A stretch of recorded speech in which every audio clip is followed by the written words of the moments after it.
दलित और ओबीसी ना तो महत्वपूर्ण पदों पे हैं। दुसाध सर आपको बताएंगे कि कैसे साहित्य अकादमी में ब्राह्मणों का वर्चस्व है, पदों पर वर्चस्व है, और उसके अलावा हम आगे चल करके आपको आंकड़े भी बता देंगे कितने, या दुसाध सर बताएंगे। और उसके अलावा जो वहां से पुरस्कार मिलता रहा है उसमें भी 80% ब्राह्मण है, बाकी दूसरी जातियां मिल जाएंगी, कायस्थ मिल जाएंगे, राजपूत मिल जाएंगे। सवर्णों में भी ब्राह्मणों का वर्चस्व है। तो साहित्य अकादमी हो, केंद्रीय हिंदी संस्थान देता है, सम्मान देता है, वहां के निदेशकों की सूची निकालिए आप बिहार के राजभाषा पुरस्कार जो मिलते हैं वहां आप देने वालों की सूची निकालिए और जिन्हें मिलता है उसकी सूची निकालिए। एक जो बड़ी खरीद होती है, अलग अलग राज्यों की खरीद है, राजा राम मोहन रॉय लाइब्रेरी की खरीद है, इन खरीदों में किनकी किताबें और किनका वर्चस्व चलता है, ये सब आंकड़े यदि सब सामने आते हैं तो चौंकाने वाले हों। और साहित्य अकेडमी के खिलाफ मैंने हंस में एक लेख लिखा था। साहित्य अकेडमी ब्राह्मणवाद का अड्डा है और 54 से लेकर अब तक जितने लिटरेचर छपे हैं तमाम की समीक्षा हमने की थी, जिसमें काशी प्रसाद जायसवाल के चेले चपाटों पे भी छपी हुई है। दलित उद्यमिता के साथ सबसे बड़ी समस्या क्या है? आपका एश्योर्ड मार्केट सुनिश्चित हो कि हम जो प्रोडक्ट तैयार करेंगे वो मार्केट में दिया जाएगा, उसकी सप्लाई होगी। जिस दिन जो है सुनिश्चित मार्केट हो जाएगा, देखिएगा कि ढेरों उद्यमी पैदा हो जाएंगे। उसी तरीके से आप आइए नॉलेज सेक्टर में, जैसे मीडिया की बात हम लोग यह करते हैं कि बहुत से हमारे सक्षम अधिकारी हैं जो अपने बच्चों को राइटिंग में, पत्रकारिता के क्षेत्र में नहीं भेजते हैं, लेकिन यदि पत्रकारिता के क्षेत्र में एक डाइवर्सिटी की स्टोरी मिल जाए कि हाँ यहाँ पर जो सामाजिक विविधता लागू होगी और वंचित समाजों के लोगों के भी अवसर रहेगा, देखिए ढेरों लोग रिस्क लेना शुरू करेंगे। उसी तरीके से आप चाहते हैं कि पहले आपको सुनिश्चित कर दिया जाए तब तैयारी करेंगे। ऐसा दुनिया में नहीं होता है दुसाध साहब, पहले लोग तैयारी करते हैं तब अवसर बनते हैं। कि भारत में सबसे बड़ा कत्लेआम कहां हुआ है? मुसलमानों का भी, दलितों का भी और ओबीसी का भी। तो अलग अलग जवाब आ सकते हैं, कोई गुजरात कहेगा, कोई भागलपुर कहेगा, आदि आदि, मुसलमानों के संदर्भ में।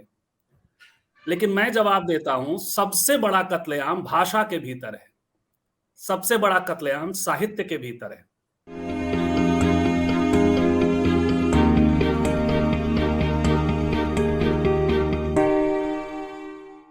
साहित्य और साहित्य एकेडमी में डाइवर्सिटी ढूंढते रह जाओगे। दोस्तों, रतनलाल बोल रहा हूं और आप देख रहे हैं अम्बेडकरनामा। साहित्य, इतिहास लेखन या जहां ज्ञान का उत्पादन होता है उसमें डाइवर्सिटी क्यों जरूरी? और भारत में इन क्षेत्रों में एक जाति विशेष और वर्ग विशेष का एकाधिकार क्यों बना हुआ है? आखिर ये संस्थाएं जो चलती हैं, चाहे साहित्य एकेडमी हो चाहे और संस्थाएं हो, वो पब्लिक मनी से चलती है, वो टैक्स के पैसे से चलती है।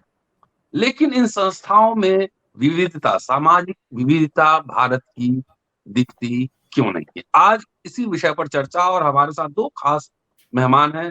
संजीव चंदन हैं, प्रकाशक हैं, संपादक हैं, और एच.एल. दुसाध साहब हैं, डाइवर्सिटी मैन ऑफ इंडिया के नाम से जाने जाते हैं, दर्जनों किताब प्रकाशित कर चुके हैं। आज इन दोनों से इसी विषय पर चर्चा करने वाला हूं। स्वागत है आप दोनों का अम्बेडकरनामा में। नमस्कार, जय भीम। चलिए, जय भीम। संजीव जी, आप ही से शुरू करते हैं पहले। जी, काबिल लोग नहीं है क्या SC ST OBC समाज में?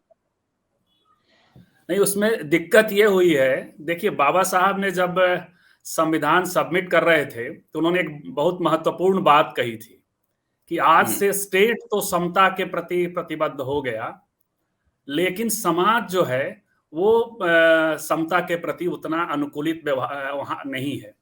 तो ऐसी स्थिति में आने वाले दिनों में संविधान को लेकर के भी चुनौतियां जो है वो समाज की ओर से आएंगी, और ये समाज के क्रीम के लोग होते हैं, चिंतक लोग होते हैं, जो साहित्य है, भाषा में जो सक्रिय लोग हैं। और यहां आप देखिए कि एक खास किस्म का रिलक्टेंस है समता के प्रति। हम अक्सर कहते हैं कि जो हिंदी साहित्य है वो मंडल के खिलाफ अड़ा हुआ साहित्य है, यानी 90 के बाद जो बदलाव आए, उसके पहले के जो बदलाव हैं, उन सब के खिलाफ अड़ा हुआ साहित्य है। बल्कि उसको ऐसे नए तरीके से देखें, यदि मैं आपसे एक सवाल पूछूं कि भारत में सबसे बड़ा कत्लेआम कहां हुआ है?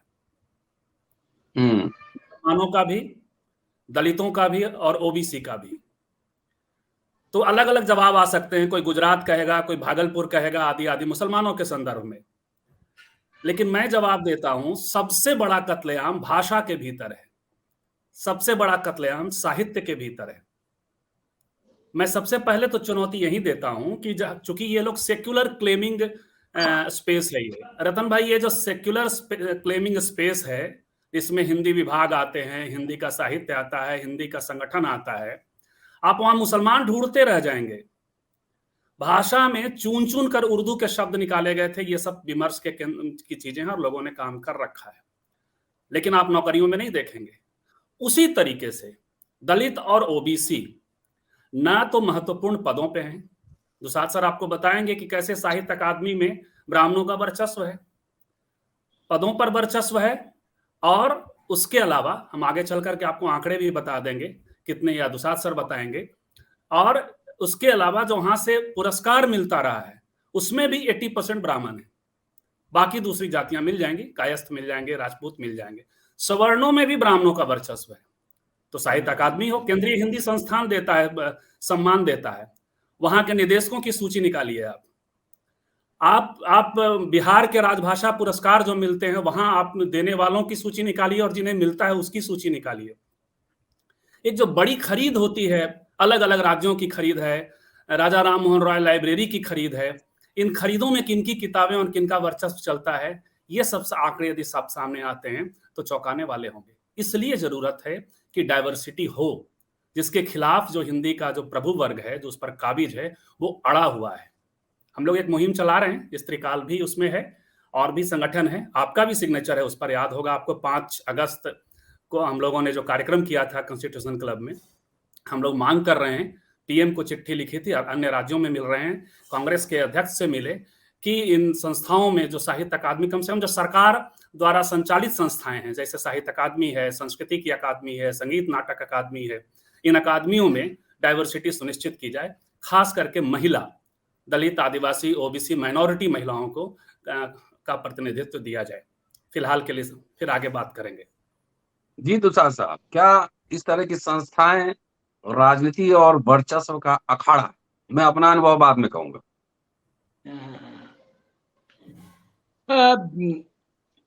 राजनीति के विषय में तो मैं फिलहाल ये नहीं कहूंगा, लेकिन ये है कि ये जो साहित्य अकादमी जैसी संस्थाएं हैं, यहाँ प्रभु वर्ग के जो बौद्धिक डोमिनेंस है उसको बनाए रखने की भरपूर कोशिश होती है। इसी कोशिश के तहत जो है आप देखें कि वहां पर एक किस्म से एक्सक्लूशन का माहौल है। जैसे आपने सवाल किया अभी शुरुआत में ही कि क्या दलित पिछड़ों में काबिल लोग नहीं है, तो काबिल होने के बावजूद भी जो है ऐसी संस्थाओं से एक्सक्लूडेड है। जैसे मैंने दलित साहित्य अकादमी के विषय में मेरे मन में कौतूहल हुआ है, कोई कंट्रोवर्सी क्रिएट हुई थी 2016 के आसपास, तो उस पर आर्टिकल लिखने के लिए मैं जो है ये खोज किया। मेरा ही एक लेख जो है हंस में छपा था। जी आगे बढ़े। हाँ, तो मैंने सबसे पहले 2016 में जो है साहित्य अकादमी के तरीके से कहिए कि तहखाने में प्रवेश करने की कोशिश किया, तो बड़ा विस्मयकर अनुभव हुआ। साहित्य अकादमी 1944 में संभवतः स्थापित होती है, 44 से 54 में, 44 में, 52 में, 1952 में। अच्छा। तो 52 में स्थापित होती है। तो इसके तहत जो है हर वर्ष क्या नाम है 24 भाषाओं के लोगों को इसमें सम्मानित किया जाता है और एक को जो है विशेष करके ज्ञानपीठ अवार्ड मिलता है बड़े अमाउंट का। तो मैं जब से इसकी स्थापना हुई तब से लेकर के 2016 तक का जो आंकड़ा देखा तो मैं दंग रह गया कि इसमें जो है दलित साहित्यकारों को नहीं के बराबर मिला है। महिलाओं की भी संख्या बमुश्किल जो है 2000 कर देते हैं। 44 में प्रस्ताव आया था और 54 में, भाई साहब वो सही कह रहे थे दुसाद साहब, 54 में स्थापित हुआ। जी, अंग्रेजों के जमाने में एक प्रस्ताव आया था, ये होता है जी। तो 2016 में मैं देखा कि इसमें जिन लोगों को सम्मानित किया गया उसमें जो है दलित नहीं के बराबर है, महिलाएं सिर्फ 2 है और अल्पसंख्यकों की स्थिति भी प्राय नगण्य है। तो मैं देख करके दंग रह गया।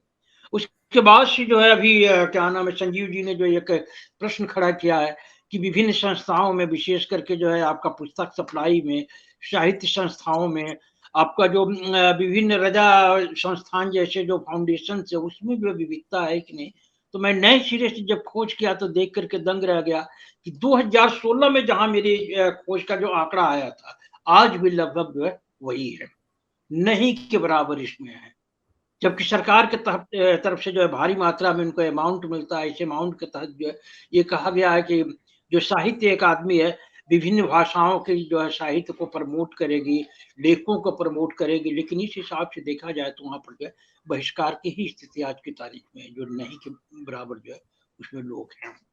तो इसका एक जो है बड़ा जो मैं कारण देखता हूँ वो कारण ये है कि साइकोलॉजिकल कारण है कि वहां पर जिनका डोमिनेंस है, वो भारत की जो एक जाति व्यवस्था में जो मानसिकता बनती है उसके वो शिकार है।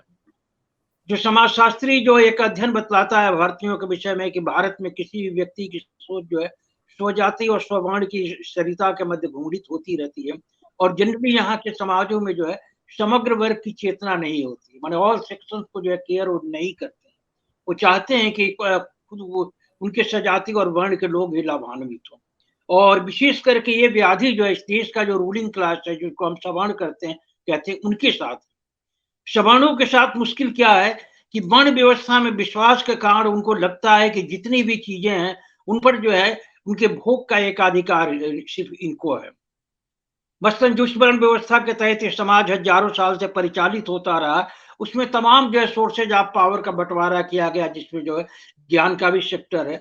तो विभिन्न सेक्टरों में जो है सिर्फ और सिर्फ सवर्णों के लिए प्रावधान रहा, गैर सवर्ण इसमें जो है निषिद्ध रहे, उनके लिए जो है धर्म ये किया गया। तो इससे क्या है कि सवर्णों में एक मानसिकता घर कर गई है कि जितने भी जो ज्ञान के क्षेत्र हैं, चाहे व्यवसाय वाणिज्य के क्षेत्र हैं, उनके भोग के अधिकारी हम ही हैं। तो खुद को डिवाइन राइट समझने के कारण जो है ये बाकी वर्णों के लोगों को जो है एक्सक्लूड करते रहते हैं। ऐसा करना इनको लगता है कि हम एक धर्म का काम करते हैं। तो इनकी सोच के तहत ही जो वहां पर भयंकर रूप से आप जो है एक बहिष्कार पाएंगे दलित और दलित, आदिवासी, ओबीसी, अल्पसंख्यक इत्यादि का, और विशेष करके महिलाओं का भी। ये बड़ी पैथेटिक स्थिति है, और इसके लिए जो है वहां पर बात तभी बनेगी जब आप डाइवर्सिटी की लड़ाई जो है लड़े। इसके पहले जो संजीव जी ने जो मुहिम खड़ा किया उसके ऊपर मेरा एक लेख था, पुस्तक सप्लाई में डाइवर्सिटी की जरूरत बतलाते हुए हमने देखा, हम पिछले कई सालों से जो है वर्ल्ड बुक फेयर में जाते रहे और वहां मेरा खुद का अपना प्रकाशन का स्टॉल लगता रहा। तो मेले में विचरण करने के बाद समय देख करके विस्मित हो जाता था कि हजारों की संख्या में जो प्रकाशक यहाँ पर अपनी अपनी किताबों के साथ उपस्थित है, उसमें दलित प्रकाशकों की स्थिति नहीं के बराबर है। बमुश्किल जो है 10-12 जो है ढूंढे मिलते हैं। आज भी जो है वो स्थिति में कोई फर्क नहीं पड़ा है। अभी जो पिछले फरवरी महीने में जो आयोजन हुआ वर्ल्ड बुक फेयर का, उसमें भी जो नहीं के बराबर है। तो इसका जो सबसे बड़ा कारण है, वो कारण जो है पुस्तकों की सप्लाई के व्यवसाय के ऊपर निर्भर करता है। दलित प्रकाशकों द्वारा जो किताबें हैं एक्चुअली जो है वो लाइब्रेरियों में नहीं ली जाती है। उनके साथ ये समस्या है कि इनके डिस्ट्रीब्यूशन में जो मेन प्रकाशकों के जो ये डिस्ट्रीब्यूशन संस्थान है वो अच्छी जगहों पर है, वैसी अच्छी जगह इनको नहीं मिलती। तो सबसे बड़ी समस्या जो है ये पुस्तक व्यवसाय में जो डाइवर्सिटी न होने के कारण, पुस्तक वितरण में जो इनको अवसर न मिलने के कारण जो है दलित प्रकाशक निहायत या भाव में गुजरते हैं, और इस अभाव का इम्पैक्ट जो है इनके द्वारा प्रकाशित किताबों की क्वालिटी पर पड़ता है और भी तमाम गुणवत्ता पड़ता है। तो जरूरी यह है कि यदि आप चाहते हैं कि दलित लिटरेचर और बहुजन लिटरेचर जो है जगह बनाए, ये विचार जो है बाबा साहब अम्बेडकर, फूले इत्यादि का विचार दूर तक जाए, तो एक बड़ी जरूरत है कि पुस्तक सप्लाई में जो है डाइवर्सिटी को अनिवार्य किया जाए। सरकार द्वारा जो लाइब्रेरी है, राजा राम मोहन लाइब्रेरी इत्यादि, चाहे खुदा बख्श वगैरह जो लाइब्रेरियां हैं, वहां पर सुनिश्चित किया जाए कि एटलीस्ट जो है 22.5% किताबें जो है इस CST के द्वारा जो प्रकाशित वो ली जाएगी। अगर ऐसा हो तो आप देखेंगे कि इसके माध्यम से दलित प्रकाशकों की स्थिति में भी सुधार आएगा, और जो बाबा साहब फूले इत्यादि का जो परिवर्तनकारी विचार है वो दूर दूर तक पहुंचेगा। तो मेरा मानना है कि बिना जो है पुस्तक वितरण में डाइवर्सिटी लागू किए आप दलित प्रकाशकों की स्थिति में सुधार नहीं ला सकते हैं। उसी तरीके से जो है साहित्य अकादमी की जो चयन कमेटियां हैं, उन कमेटियों में जो है सामाजिक और लैंगिक विविधता लागू किए बिना जो है जिस मकसद से संस्था की स्थापना हुई थी साहित्य अकादमी की, उस मकसद को आप पा नहीं सकते। ऐसा मेरा मानना है। जी संजीव जी, लेखन और प्रकाशन बहुत ही गंभीर काम है। चूंकि आप प्रकाशक भी हैं और हम लोग लिखते हैं, साथ बैठते भी हैं, क्या ये बहुजन जमात में, मतलब पूरी जमात में कह रहा हूँ, SC ST OBC माइनॉरिटी सबको ले, क्या इस प्रोफेशन को सीरियसली लेने की जो इच्छा शक्ति है उसका अभाव भी है क्या? आप कुछ बेहतर क्वालिटी प्रकाशक के नाम बताएं। जी देखिए, प्रकाशक तो उन्होंने एक समस्या बताई। वैसे तो सम्यक प्रकाशन हमारे सामने है, गौतम प्रकाशन है जो काम कर रहा है। आप हम सब जानते हैं, अशोक दुसाद को जानते हैं, तो वो उनका प्रकाशन हम सब जानते हैं, दलित दस्तक से लेकर के। तो लोगों ने, ऐसा नहीं है, जब जब अवसर मिला है तब तब लोगों ने प्रूव किया है। मेरा खुद का दुसाद प्रकाशन है, दुसाद प्रकाशन जो क्वालिटी किताबें प्रकाशित करता है, बहुत ही दुसाद सर का दुसाद प्रकाशन है, मैं उसकी बात कर रहा था। मीडिया में देखिए लोगों ने प्रूव किया, आपने प्रूव किया, मीना कोटवाल का आप देखिए, नेशनल इंटरनेशनल उसकी चर्चा हो रही है। अवसर का मसला ये है कि जैसे ये जो संस्थाओं पे काबिज लोग हैं, मैं थोड़ा सा एक बार एग्जैक्ट आंकड़ा बता दूं कि जो अध्यक्ष हुए साहित्य अकादमी के अब तक 15, उसमें 12 जो है वो सिर्फ ब्राह्मण थे, 1 अशराफ और 2 OBC, 2 गैर द्विज। तो ये स्थिति है। अब उसमें जो पुरस्कार मिला है जिन लोगों को, उसमें आप देखें कि अब तक 68 लोगों में 36 अकेले ब्राह्मण हैं, 11 कायस्थ, 8 वैश्य, जैन और 7 राजपूत, 5 खत्री। तो ये स्थिति है। ऐसा होने से क्या होता है? ऐसा होने से जो कैनन बनता है साहित्य का, इंटेलिजेंस को तय कौन करता है? एक तो होता है इंटेलिजेंस होना, दूसरा इंटेलिजेंस को तय करना।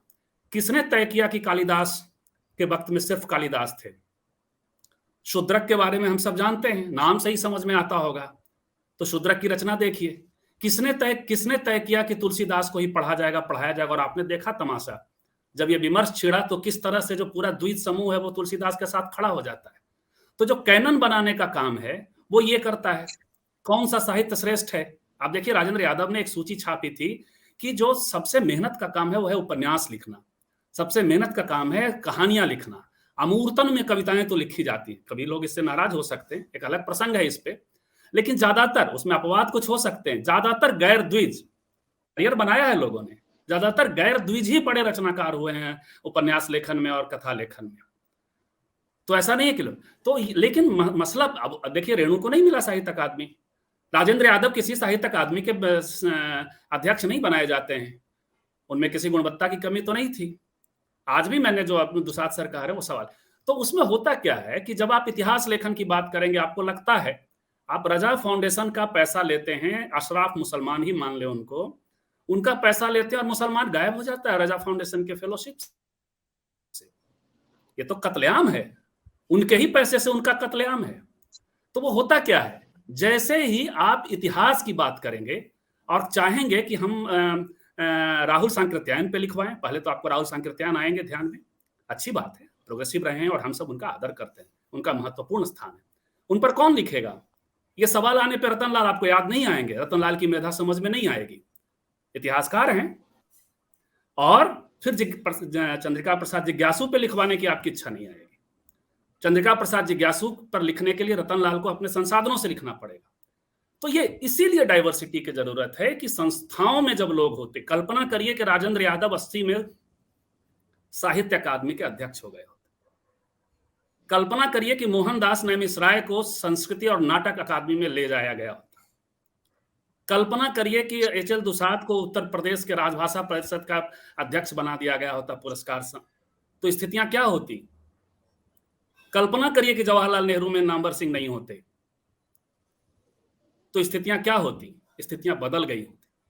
आप देखिए डिस्कोर्स का भी जो स्तर है ना, अब रामविलास शर्मा और हजारी प्रसाद द्विवेदी के जो संघर्षों को भी देखेंगे तो वो भी आपको ब्राह्मण वृत्त के भीतर दिखाई पड़ने लगेगा।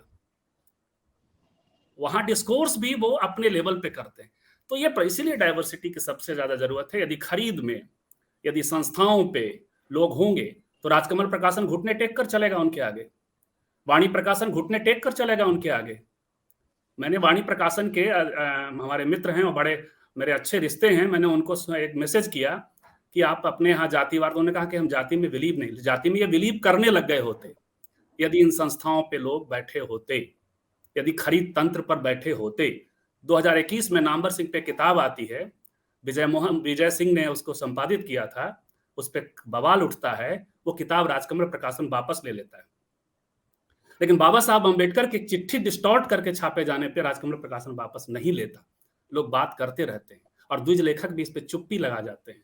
इसको समझने की जरूरत है। इसको जो ब्रेक जो करेगा वो डाइवर्सिटी करेगा, रिप्रेजेंटेशन करेगा। नहीं, मैं जो समझ रहा हूं, आपको मैं बता दूं, तीन मूर्ति फेलोशिप के लिए 2 बार अप्लाई किया, और मैं किस पे, वही बता दूं, राष्ट्रवादी सरकार में राष्ट्रवादी इतिहासकार पे मैंने किया, काशी प्रसाद जायसवाल पे। साहित्य अकेडमी में 2 बार मैंने अप्लाई किया कि उनपे एक जो है पुस्तिका छपे काशी प्रसाद जायसवाल पे, बगैर किसी कारण के रिजेक्ट हुआ। उसके बाद मैंने दिया ही नहीं उसको, मैंने दिया ही नहीं, और न दूंगा कभी आगे।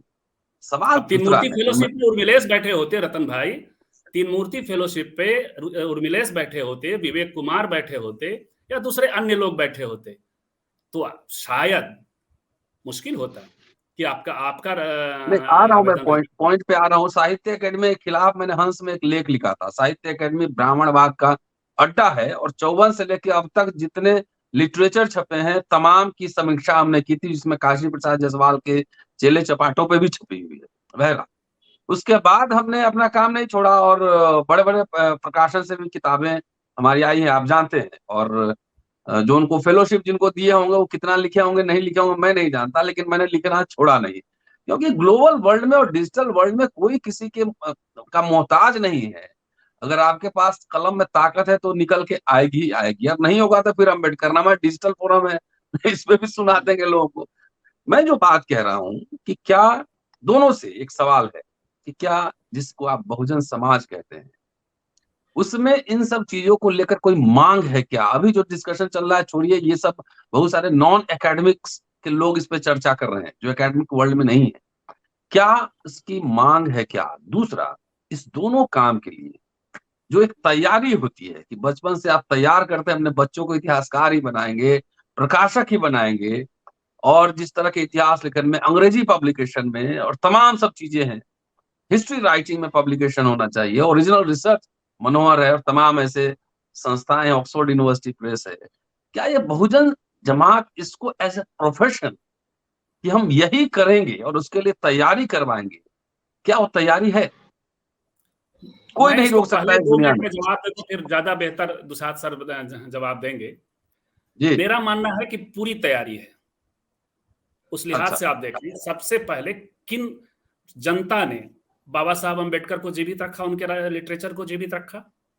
AR अकेला जैसे लोग समर्पित जीवन दे दिया उन लोगों ने। सावित्रीबाई फुले और महात्मा फुले को जीवित किन लोगों ने रखा? जनता ने रखा। यानी डिमांड है, पहले तो जो डिमांड का मामला था वो डिमांड है। अब रही बात समर्पण और तैयारी की कि अपने बच्चों को वही करवाएंगे। समर्पण के एग्जाम्पल तो AR अकेला भी दे दिया मैंने, रिस्क लेने का एग्जाम्पल मैं आप ही को दे देता हूं, अशोक दुसाद को नहीं देता। उसमें आप बात मेरी बात आप समझ नहीं रहे, बात मेरी समझ नहीं रही। आपके आखिरी सवाल पे जा रहा हूं जी, आपके आखिरी सवाल पे जा रहा हूं। दूसरी बात कि हम तैयार होते हैं कि नहीं। आप देखिए संजीव के आर्थिक हालात को भी जानते होंगे, और जीवन भर उन्होंने उपन्यास लेखन ही किया और दूसरा कुछ नहीं किया, उस पीढ़ी को भी। सवाल ये है रतन भाई कि जब तक हमारी जो पीढ़ी आई है पीछे, जो प्यून हुआ करती थी, जो कहीं सिगरेट कर्मी होती थी, तो वो पीढ़ी, उसके पास कौन लोग अपने बच्चों को संगीत ही सिर्फ सिखाते हैं? कौन रिस्क लेगा? कौन लोग होते हैं जो सिर्फ और सिर्फ जो है संस्कृति को समर्पित कर देंगे अपने बच्चों को, जिनका भविष्य सुनिश्चित है? और वो आर्थिक से भी होता है और तंत्र से भी होता है। जो द्विज तंत्र हावी है वो रिप्लेस्ड होता। तो आज हम लोग ईशान के बारे में, और आपने किया भी एक हद तक, मैं सब कुछ आप ही का, ऐसा डिबेट में नहीं करना चाहिए, लेकिन फिर भी कर रहा हूं, आपका एग्जाम्पल दे रहा हूं। क्योंकि आप प्रोफेसर हैं तो आप रिस्क ले सकते हैं। वैसा रिस्क लेने के लिए हमारा समाज जब तैयार होगा, जब हमारा ये जो तंत्र नहीं होगा और आर्थिक रूप से भी मजबूत होगा, तो ऐसा रिस्क भी लोग लेते हैं, ले रहे हैं, और भी बहुत सारे एग्जाम्पल है। नहीं, दुसाद साहब, आपने सुना होगा, चंद्रभान जी से मैंने खास एपिसोड किया था। हजारों करोड़ रुपए, हजारों करोड़ कह रहा हूं, मतलब वेतनमान के रूप में देखिए, हर समाज का पूरा समाज लड़ाई नहीं लड़ता, उसका बुर्जुआ क्लास बुर्जुआजी ही लड़ाई लड़ता है, ज्ञान के विमर्श को आगे बढ़ाता है, बौद्धिक सामाजिक सांस्कृतिक आंदोलन को तेज करता है, वो लिटरेट क्लास होता है, बुर्जुआ क्लास जिसका पेट थोड़ा भरा हुआ। ऐसा नहीं है कि पिछले 70 साल में एक बड़ा मिडिल क्लास तैयार नहीं हुआ। मैं SC ST की बात कर रहा हूँ, OBC के पास थोड़ा जमीन और संसाधन रहा है, लेकिन जो अनुभव ये बता रहे हैं कि क्या वो समाज जिसका पेट भर गया है, और परसेंटेज कितना है ये भी देखना है, क्या अपने बच्चों को कला, संस्कृति, प्रकाशन, ज्ञान, प्रोडक्शन, एक आध एग्जाम्पल से बात बनेगी नहीं। 85% जब नारा दे रहे हैं तो वो रिफ्लेक्ट भी होना चाहिए तैयारी। दुसाल साहब है जी, क्या तैयारी हाँ, है? ना ये है मेरा मानना है जो सर कि समाज जो है तैयार है, नए नए क्षेत्र में जो है एक मिसाल कायम करने की, इसमें भी एक स्पिरिट पैदा हो चुका है। अच्छा, समस्या वहीं पर है। जैसे दलित उद्यमिता के साथ सबसे बड़ी समस्या क्या है, आपका एश्योर्ड मार्केट, सुनिश्चित हो कि हम जो प्रोडक्ट तैयार करेंगे वो मार्केट में लिया जाएगा, उसकी सप्लाई होगी। जिस दिन जो है सुनिश्चित मार्केट हो जाएगा, देखिएगा कि ढेरों उद्यमी पैदा हो जाएंगे। उसी तरीके से आप आइए नॉलेज सेक्टर में, जैसे मीडिया की बात हम लोग जो करते हैं कि बहुत से हमारे सक्षम अधिकारी हैं जो अपने बच्चों को राइटिंग में, पत्रकारिता के क्षेत्र में नहीं भेजते हैं, लेकिन यदि पत्रकारिता के क्षेत्र में एक डाइवर्सिटी की स्टोरी मिल जाए कि हाँ, यहाँ पर जो सामाजिक विविधता लागू होगी और वंचित समाजों के लोगों के भी अवसर रहेगा, देखिए ढेरों लोग रिस्क लेना शुरू करेंगे। उसी मतलब तरीके से प्रकाशन आप चाहते हैं कि पहले आपको सुनिश्चित कर दिया जाए तब तैयारी करेंगे। ऐसा दुनिया में नहीं होता है दुसाद साहब, पहले लोग तैयारी करते हैं तब अवसर बनते हैं। तो सुनिश्चित रतन भाई, मार्केट के बिना तैयारी जो है है आपके यहाँ। जल्दी उभर के नहीं बिस्मिल्लाह आएगा। खान आप ही के यहाँ से थे, लता मंगेशकर आप ही के यहाँ से थे, अभावों में पैदा हुए हैं, तैयारी है मसलन आपके सर, यहाँ। बाबा साहब डॉक्टर अंबेडकर के संघर्षों के फलस्वरूप जब आरक्षण की का प्रावधान होता है, तो ये जो सुविधा वो मैंने रूलिंग क्लास के लोग हैं वो कल्पना नहीं कर सकते थे कि समाज से जो IAS PCS साहब जैसे प्रोफेसर निकलेंगे। लेकिन जब ये सुनिश्चित हो गया कि इतने % लोग जो है प्रोफेसर के रूप में लिए जाएंगे, IAS PCS के रूप में लिए जाएंगे, तो कितनी बड़ी IAS का क्षेत्र कितनी तैयारी के, लेकिन हमारे हजारों लाखों लड़के जो इस क्षेत्र में लगे हुए और कामयाबी पाते हैं। एजुकेशन के सेक्टर, इश्योर्ड मार्केट होना सबसे जरूरी है। अगर इश्योर्ड मार्केट हो जाए तो हम समझते हैं कि नॉलेज सेक्टर में, पुस्तक प्रकाशन में हो, चाहे जो आपका जो पत्रकारिता के क्षेत्र में, चाहे लेखन के क्षेत्र में, हमारे लोग जो आएंगे। लोग तो काबिल हैं, लोगों में जो है एक नए क्या खुद को प्रमाणित करने की चाह है, लेकिन ये चीजें जो है सुनिश्चित मार्केट के अभाव में जो है वो प्रमाण नहीं चढ़ पाती। तो वो एक बड़ी जरूरत है सर की जो है प्रकाशन व्यवसाय में, मीडिया में, चाहे ये सब जो तमाम जो है नॉलेज सेक्टर की संस्थाएं हैं, उसमें जो है डाइवर्सिटी की लड़ाई हम लड़े। यदि हम डाइवर्सिटी की लड़ाई लड़ लेते हैं तो देखिएगा आपके समाज से भूरी भूरी जो प्रकाशक पैदा हो गए, पत्रकार पैदा हो गए और तमाम चीजें होंगी। तो ये सुनिश्चित मार्केट की लड़ाई जो है हमको लड़ना है, और वो चीज जो है डाइवर्सिटी के द्वारा ही ये हो सकता है। जिस दिन जो है तय हो गया कि मान लीजिए महाराष्ट्र दुसाल साहब, रतन भाई, एक सेकंड, मैं महाराष्ट्र का उदाहरण एक सेकंड, मान लीजिए कि मार्केट सुनिश्चित नहीं हुआ कभी, तो फिर ये समाज क्या करेगा? न न मैं जब जैसे हम लोग जिस क्षेत्र की बात कर रहे हैं प्रकाशन इत्यादि के, उस दिशा में तो लोग प्रयास कर ही रहे। उसी तरीके से यार अकेला जैसे, चाहे हमारे जैसे, आप जैसे व्यक्ति जो है अपने निजी संस्थानों से हम कुछ करने की कोशिश करते रहेंगे, लेकिन बात तब तक नहीं बनेगी जब तक जो है फाइनेंस ना हो बड़े पैमाने पर। जो है इनके लिए जो कोई आर्थिक स्रोत जब तक नहीं हो गया तब तक जो है बड़े पैमाने पर रिजल्ट नहीं आएगा। प्रयास तो हो ही रहा है। आप अगर ये करें दलित बहुजन साहित्य की बात करें तो लेखन की क्वालिटी के लिहाज से ये जो है जो परंपरावादी साहित्य उसको बहुत पीछे छोड़ चुका है। उसी तरीके से अवसर मिले तो प्रकाशन व्यवसाय वगैरह में भी जो है ये नई मंजिलें तय कर सकता है। आपके दलित प्रकाशक भी जो है स्पोर्ट्स पर निकाल सकते हैं, मेडिसिन, इंजीनियरिंग आदि पर किताबें प्रकाशित कर सकते हैं, बशर्ते कि उनको जो है मैंने पुस्तकों की सप्लाई होती है वहां से एक्सक्लूशन का सामना ना करना पड़े। यदि इनको भी इंक्लूशन मिल जाए तो देखें कि यही आपके प्रकाशक जो है तरह तरह की सामग्री वो कर सकते हैं और ये कल अलग चेहरा नजर आएगा। तो प्रकाशन व्यवसाय को आगे बढ़ाने के लिए जरूरी है कि पुस्तक सप्लाई में जो है डाइवर्सिटी लागू हो। ये जो राजा राम मोहन जैसे संस्थाएं हैं वो भी जो है जो डिप्राइव सेक्शन है उनके द्वारा तैयार जो है इंटेलेक्चुअल प्रोडक्ट को लेने की मानसिकता विकसित करे, ये बड़ी जरूरी है सर, मेरा मानना है। बिना इसके जो है जी संजीव, हम जी संजीव, मैं महाराष्ट्र में दर्जनों एग्जाम्पल दे सकता हूँ। और कुछ मत करिए, जेएनयू का जो आर्ट एंड एस्थेटिक डिपार्टमेंट है, जिसने सबसे पहली बार आरटीआई डाल करके जो अंकों में, जो इंटरव्यू के अंकों में ये होता है, डिस्क्रिमिनेशन होता है, उसको सामने लाया था।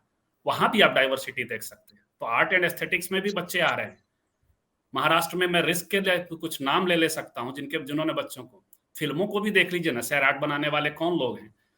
तो देखिए, आर्थिक तंत्र का तो उसकी सबसे बड़ी आवश्यकता है, संसाधनों पे बैठने की सबसे बड़ी आवश्यकता है, और वो एक साथ है। आप सही, लेकिन आपका सवाल सही है कि क्या हम इंतजार करेंगे कि जब ये गेहूं कट जाएगा तभी जो चीजें होंगे? ऐसा नहीं है। गेहूं कटने का सिर्फ इंतजार नहीं करेंगे, खेत भी लगाएंगे, जोतेंगे, ये करेंगे। तो पैरेलल चीजों की जरूरत है।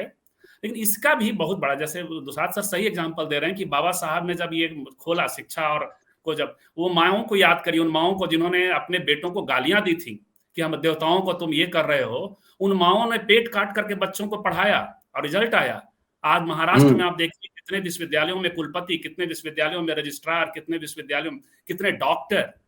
तो ये फर्क पड़ता है भाई साहब, जब आपको अवसर दिखता है, तो वो भी जरूरत है। और रिस्क लेने की तो सच में तो ऐसा है, मिला जुला के संजीव जी, मेरा कल मैंने एक स्टोरी की, करोड़ों का अंपायर महज 17 साल में खड़ा किया उन्होंने, 20 साल में करोड़ों का अंपायर।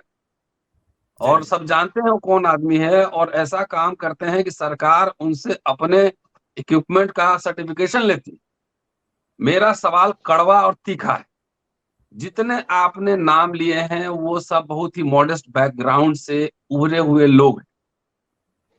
और जो किताब का जो पब्लिकेशन है, जिस तरह की किताबें छप रही हैं, उसका थोड़ा मूल्यांकन भी जरूरी है। इंग्लिश राइटिंग में नदारत है, क्योंकि ये सब बहुत सीरियस काम होता है ना, इसके लिए बिल्कुल मतलब 10 साल तैयारी होती है। ऐसे नहीं होता है कि 4 बार यूपीएससी दे लिया, 10 बार पीसीएस दे लिया, उसके बाद हम पब्लिकेशन में जाएंगे और राइटिंग में जाएंगे, ऐसा नहीं होता है।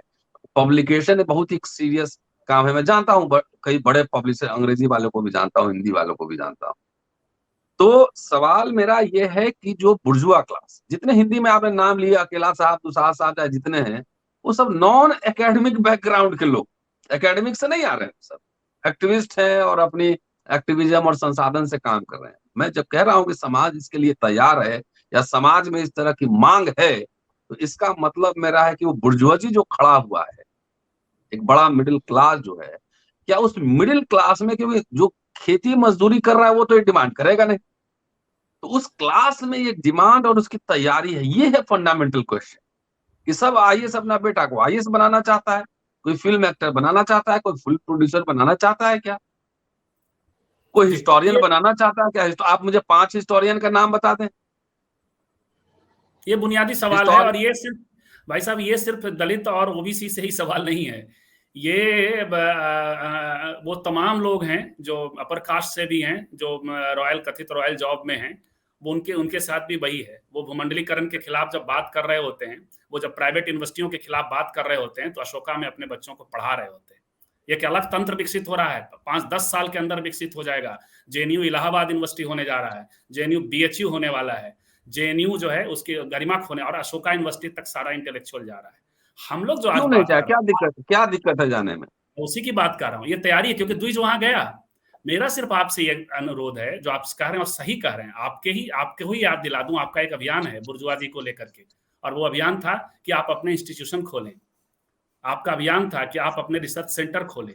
इसकी तो सबसे ज्यादा जरूरत है। और ऐसी स्थिति में नहीं, आज ऐसी स्थिति में है दलित वर्ग, आज ऐसी स्थिति में है ओबीसी वर्ग, एकेडमिक्स में है और संसाधनों में भी है, पैसे हैं लोगों के पास, जो दूसरी यार सत्ता में है आज की तारीख में। आज सामाजिक न्याय की सरकारें हैं, लेकिन उनका इंस्टीट्यूशन पे ध्यान नहीं है। तो ये सब तो जरूरी है, सब काम पैरेलल जरूरी है। इन सब के लिए मेरा सिर्फ आज की जो बातचीत पर हम लोग जहां केंद्रित हम, वो ये है कि कैननाइजेशन को, कैनन बनाने की प्रक्रिया को जब हम लोग समझ लेंगे, अशोका कैसे अचानक से बड़ी यूनिवर्सिटी हो जाएगी, इसको जिस दिन हम लोग समझ लेंगे और वहां जिस दिन काबिज हो जाएंगे, उस दिन बहुत सारी चीजें उस दिशा में भी जाएंगे जो आपका सवाल है इंस्टीट्यूशन। लेकिन ये जरूर है कि आज करना चाहिए। आज यदि आपके पास 5 करोड़ रुपए है, तो 2 करोड़ रुपए में आप रिसर्च क्यों नहीं खड़ा कर सकते? आप किसी अशोक वाजपेयी की तरह किसी रजा को क्यों नहीं ढूंढ के लाते, या खुद आप अपने संसाधन से रिसर्च क्यों नहीं करते? आज इसी कारण से अशोक वाजपेयी ने इसी पटना में खन ठोक के कहा कि मैंने क्या डाइवर्सिटी का ठेका ले रखा है, यही पटना प्रोग्राम में लिया। वो इसलिए क्यों ऐसा कह पा रहे हैं, क्योंकि डाइवर्सिटी का ठेका हमें लेना था, रतनलाल जी को लेना था, दुसाध जी को लेना था, जिन्होंने नहीं लिया है। तो ये सवाल है। नहीं, वो जो बात कह रहे हैं वाजपेयी साहब ठीक कह रहे हैं कि ठेका थोड़ी सब लिया होगा, सब कुछ आपको तैयार करके देगा। समाज का बुर्जोजी भी तो अपनी तैयारी करे, सुनिश्चित करे बिल्कुल, उनको काउंटर करने के लिए। दुसाध साहब, कंक्लूडिंग रिमार्क्स। नहीं सर, मेरा मानना है कि जो है ये लड़ाई होनी चाहिए जो है आपके अवसरों की सुनिश्चितता के लिए, श्योर्ड मार्केट की जो है, चाहे वो एक्टिंग के क्षेत्र में हो, चाहे आपका जो पुस्तक सप्लाई के क्षेत्र में, ये श्योर्ड मार्केट मस्ट है सर। एक एग्जाम्पल देता हूँ सर, अमेरिका का जो हॉलीवुड है, हॉलीवुड में भारी संख्या में, हजारों की संख्या में लोग जो है एक्टिंग के फील्ड में आए और जो कामयाबी का झंडा गाड़े। इसका जो बड़ा कारण है कि हॉलीवुड में शोड हो गया कि इतने परसेंट जो है वहां पर जो है कलर्ड पर्सन को लिया जाएगा, ब्लैक्स को लिया जाएगा। जब ब्लैक्स को लगा कि हमारा मार्केट वहां पर शोड है, उसके बाद वो ट्रेनिंग देने लगा और तमाम जो उसी तरीके से आर्ट एंड कल्चर में अमेरिका में जो क्रांति हुई इसलिए हुई कि वहां पर जो डाइवर्सिटी सुनिश्चित थी, और सुनिश्चित जब होगा तब जो है जो साधारण लोग भी वो भी प्रयास करने लगे। तो यदि मैंने विभिन्न क्षेत्रों में नॉलेज से लेकर के उद्योग व्यापार क्षेत्र में, ठेकों में, सप्लाई में, तमाम क्षेत्रों में यदि डाइवर्सिटी सुनिश्चित हो जाए, रिप्रेजेंटेशन अगर सुनिश्चित हो जाए, तो आप देखेंगे कि एक क्रांति आ जाएगी।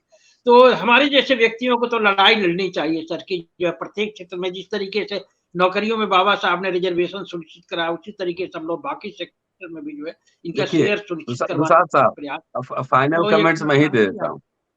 ब्लैक्स ने अपनी लड़ाई लड़ी, तबीयत से लड़ी, खूब तबीयत से लड़ी ब्लैक्स ने अपनी लड़ाई, और वहां के गोरों ने भी, बहुत सारे लोगों ने साथ दिया। भारत में ये जितने सामाजिक न्याय आंदोलन लड़ाई है, सब नारों में ज्यादा है, जय भीम यूरोसिया में ज्यादा है। जो संस्थागत जो तैयारी जिसकी होती है, बौद्धिक तैयारी होती है, वो तैयारी 40 साल में कौन सा ऐसा आंदोलन चल रहा है कि सारे रिजर्वेशन खत्म हो गए, दलितों पे हमले बढ़ गए? क्योंकि यहाँ का पढ़ा लिखा वर्ग जो है वो सब ब्यूरोक्रेसी में गया ज्यादातर, और उसने सुरक्षा की, आने वाले भविष्य की सुरक्षा की तैयारी, डाइवर्सिटी, अपने जीवन में डाइवर्सिटी, नौकरी को छोड़कर और कोई काम नहीं दिख रहा है मुझे। लार्जली कह रहा हूं मैं। रतन भाई आप कंक्लूड करिए, मैं अनुरोध करता हूं कि उसके बाद कंक्लूड करिए कि आप संस्थाओं पे काबिज होइए, संसाधनों पर काबिज होइए, तो एकलव्य भी बचेगा, संबुक भी बचेगा और चारवाक भी बचेगा, यानी संजीव चंदन भी बच पाएगा। रतनलाल और ऐसे साथ ही बचा सकते हैं। देखिए, जब तक एमए नहीं करेंगे, नेट नहीं पास करेंगे, तब तक लेक्चरर नहीं बनेंगे। ये मिनिमम जो है, मिनिमम क्वालिफिकेशन है।